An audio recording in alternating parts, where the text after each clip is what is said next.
And again, we want to thank you for being on this call today with Monica Rebella, CPA and President of Rebella Accountancy, which is a CPA firm that specializes in accounting, tax, and consulting services for hundreds of dentists in California. The topic of our call today is, what is your dental office overhead running? Is your overhead too high? And if you're not a current client of Rebella Accountancy or you have not met her, Monica Rebella is a CPA and has 25-plus years of accounting and tax expertise, which includes 13 years working with the Big Four, Big Eight firms and over 12 years experience working with dental practices. She's a past president of the Orange County Long Beach chapter of the California Society of CPAs and is a member of the AICPA. She's conducted training sessions for accounting firms as well as lectured on tax and business matters to the California Society of CPAs, UCLA Dental School, and the Orange County Dental Academy. She runs her own firm in Tustin, California, providing accounting, tax, and consulting services for over 300 businesses throughout California, specializing in dental offices and small businesses. Monica, welcome to the call. Thank you, Jeff. I appreciate that. I was getting very relaxed with that music. It's the end of the day. Everyone's relaxed. We're out of business for the day, so we're going to actually get right back into it when we talk about the office overhead. But I hope this will spur some food for thought. And if it's something we haven't talked about in a while, it's going to be something that's going to come up, and we'll discuss when you're my client. So, dental office overhead. What's included? So that's our second slide. What do I mean by dental office overhead? What kind of things are these? Well, it's the wages that you pay the staff. It also would be associate fees and contract labor, and the payroll taxes. So clearly, that's the largest expense in most dental offices, so that's going to be one of our key items. It's rent and utilities. It's your lab fees, another one of the big keys.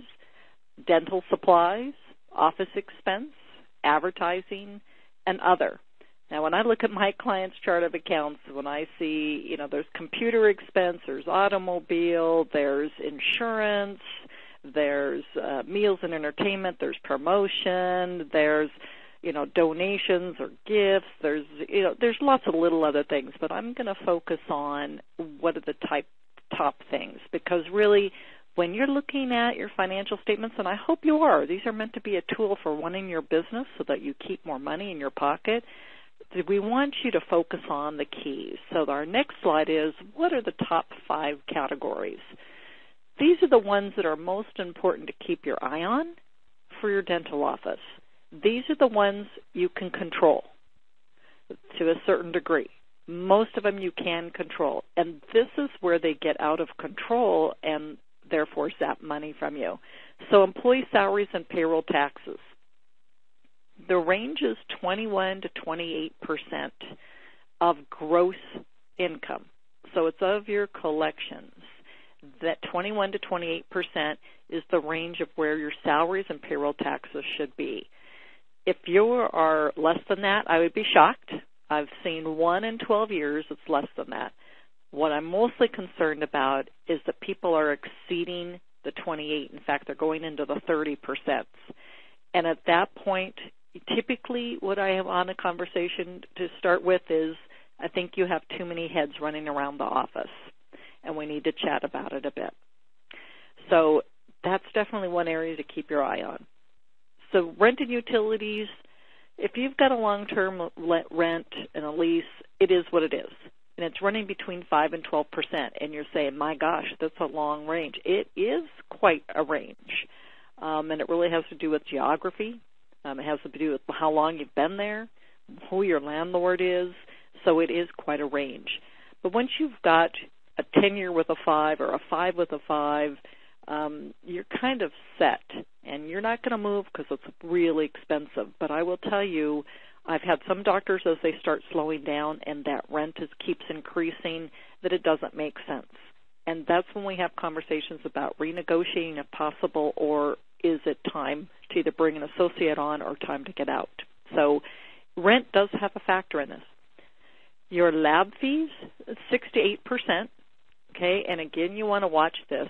The lab costs were the first to skyrocket when the gold prices went up, and they really haven't changed much. But I will tell you, there's a huge opportunity with lab fees now, okay? But watch your lab fees. I have seen some when I'm evaluating doctors who are looking to buy practices where the doctors are telling me their lab fees are 3 or 4%. It just isn't true. It just isn't true. And there's lots of reasons why they try to make it that. So if you're trying to say it's 3 or 4%, we'll have a conversation. Dental supplies, it's between 5 and 8%. Most lab fees I see and most dental supplies that I see are about in the 6% range. Okay.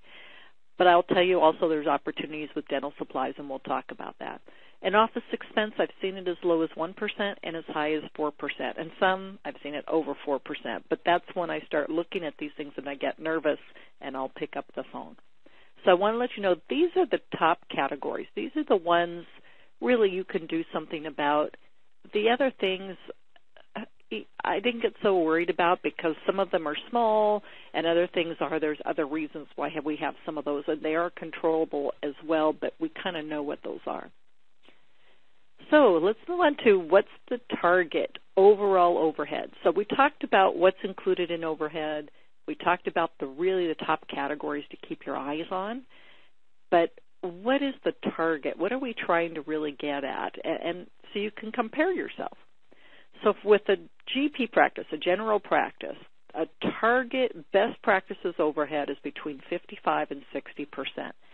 So when I'm saying this, I mean just the dental expenses. That means no auto, no meals, no other benefits, no personal insurance, no auto insurance, none of the extra stuff. I'm talking about just running the dental practice when I'm looking at these overheads for you to be targeting. For an orthodontist practice, it should be about 50%. An endo, it's 51%, and an oral surgeon, it's 51%. So you can see, there's a lot of reasons why the specialists are at a lower rate, but those are the targets. So when we take everything out and we're just looking at running the business, those are it. So when you do the flip side of it, in a GP practice, you should be keeping anywhere between 45 and 40% in your pocket, and that includes your salary. So your salary and retirement plan, et cetera, that should be 40 to 45% in your pocket. 50% for orthodontists, right? 49% for endos and oral surgeons. So that's what we're looking at if you want to take a look at your numbers. So our next slide is, why does it matter? I'm doing okay. My practice is running. We've got patients. We'd like more, but so why are we talking about this? Well, it means, more money in your pocket. If you're not keeping your eye on some of these things, a lot of bad things can happen, and I've seen them. But the most important is getting the profit to you and putting money in your pocket. It gives you the highest probability of success. If you know what your practice is doing and you're watching it, you're going to be successful, not only now, but through retirement. It's going to give you the highest sales price. When we're looking at prices to set for a sale, it's not only what you're doing on the top line, which of course you've got to keep up even as you're trying to slow down, but it's also what money the doctor keeps, what's in their pocket. It gives you better knowledge to run your business effectively. It's information. Information is powerful. It's that powerful information to help you run your business. And there's also IRS. Yes, there is IRS audit concerns about your overhead. Okay? So it does matter. It does indeed matter. So our next slide is how to be best. How to actually be the best at this. So when we're talking about payroll, don't overpay your employees, but make sure you pay them what makes sense, okay? I have seen doctors be so afraid that someone's going to leave them that they're hostage to what their employees are telling them they have to have. And they give raises, and they keep people on. And all it does is erode the profit to the doctor. So now the doctor's living to make money to pay everyone else. That doesn't make sense. Pay them okay. You want to keep them, but don't let them take the upper hand. Please make sure you're taking them watching it. Rent. Talked about this a little bit earlier. Take advantage, renegotiate if you can. I know we're coming back out of the economy, and some of these landlords are feeling that as well, but still, it may still be an opportunity. If you've been there a long time, if you know the landlord, there still might be some opportunities. But I will also tell you there are some nasty, nasty things in these lease agreements. So if you're within 5 years of wanting to retire, you've got to make sure you clean up your leases. There have been things in the leases we've found where the landlord is going to get a percentage of the sales price of your business. That makes no sense, but yes, they're in leases. Or the landlord puts in there that for the seller to be taken off the lease, the buyer has to have a better net worth than the selling doctor. There's no way a brand new doctor coming in and buying your practice has a better net worth than you do. So, by all means, review your leases. Lab fees. I mentioned you have an opportunity with lab fees. With the economy downturn, a lot of labs went out of business. Those that are still around want to keep you as a customer. You have an opportunity to negotiate lower lab fees by telling them you suffered through the economy.